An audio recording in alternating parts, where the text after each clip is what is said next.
So let's take a break from Roman history for a second and talk about, Roman culture, the technology they had, the way that regular people lived. So this is going to be the lecture on Roman culture.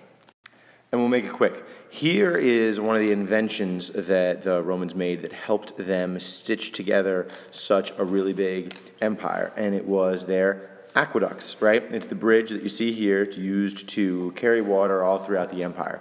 This was a major sort of engineering problem that all empires, all sort of large units of civilized societies needed to solve back then and even still today, which is how to get water where you need to get it. If you're going to have a large group of humans scattered all over the place, and you're the central government in charge of protecting them and make sure people are alive, you've got to make sure that everyone has water. Life is not possible without water. So the way that the Romans solved that problem is with this invention right here. It was a very clever one, and they're universally admired for it.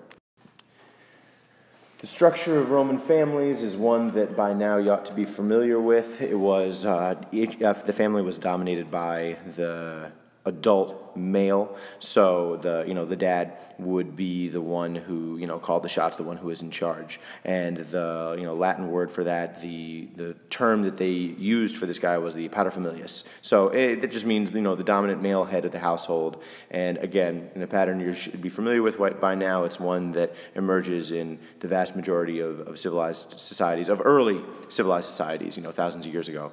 The older man is the one who is sort of in charge. They're not very equal. Rome had slaves, no surprise there. A lot of these ancient societies did. They had a particular kind of slave that's a little bit interesting and people know about. They had gladiators.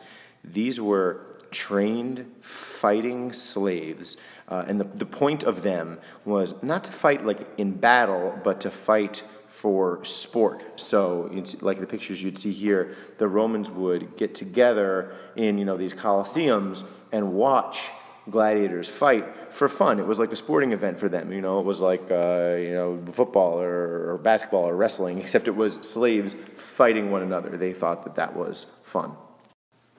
One gladiator who didn't think it was so fun was Spartacus. I want to tell you about Spartacus because he was a gladiator and he led one of the largest slave revolts in all of history. There are a couple of them, but he leads a very, very major one. So he's a trained gladiator, and he, along with his gladiator friends, rise up against the Romans, and they escape their where they fight.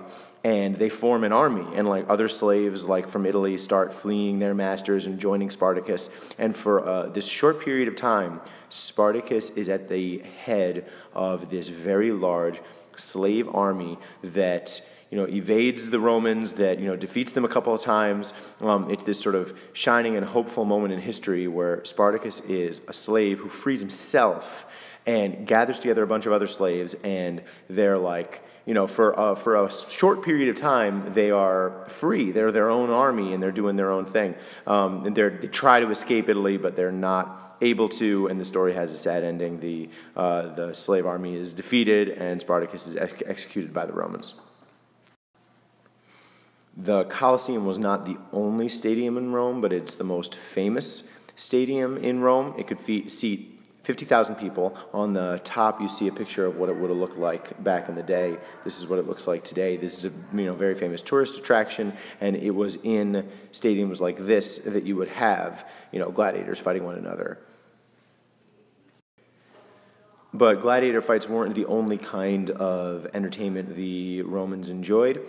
They also enjoyed chariot races. So, again, people in chariots, racing one another. And the Circus Maximus is just a very famous chariot racing stadium in Rome. It's another stadium I'd just like you to know. Now, we'll end on the quote right here, which is a quote from an ancient Roman poet. And when he refers here to the people, he's talking about the people of Rome. This poet is very sad about the fact that the people who once voted in elections, who once held power because they were the ones who bestowed. Bestowed means to give to someone. They were once the ones who bestowed commands, consulships. Remember that a consul was the guy who was like in charge of the army and sort of roughly equivalent to a president, but not quite. The people once elected consuls. The people once gave out important jobs because, remember, when Rome was a republic, they were all about elections.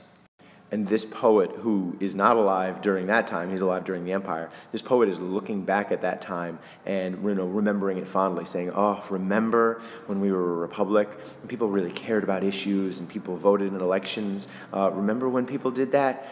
Now, look, now the people concern itself, he means the people, they concern themselves no more with all this important stuff. People no longer care about these important political issues. Now they long eagerly for just two things: bread and circuses. This guy, he's not talking about Barnum and Bailey circus. He's talking about these kind of circuses. He's talking about gladiators and chariot races and what he considers distractions. And when he says bread, he's referring to another tool that emperors would use to keep the people happy. Even though they didn't have voting rights anymore, they would give out free bread. So if the emperors for the last half of the existence of Rome would keep the people satisfied, even though they had lost their republic, they didn't have voting rights anymore, the emperors would keep the people happy with free bread and distracting shows. Hey, everybody, watch this, enjoy this, sporting event, enjoy these entertaining distractions, and don't worry yourselves about the government. I'll take care of that.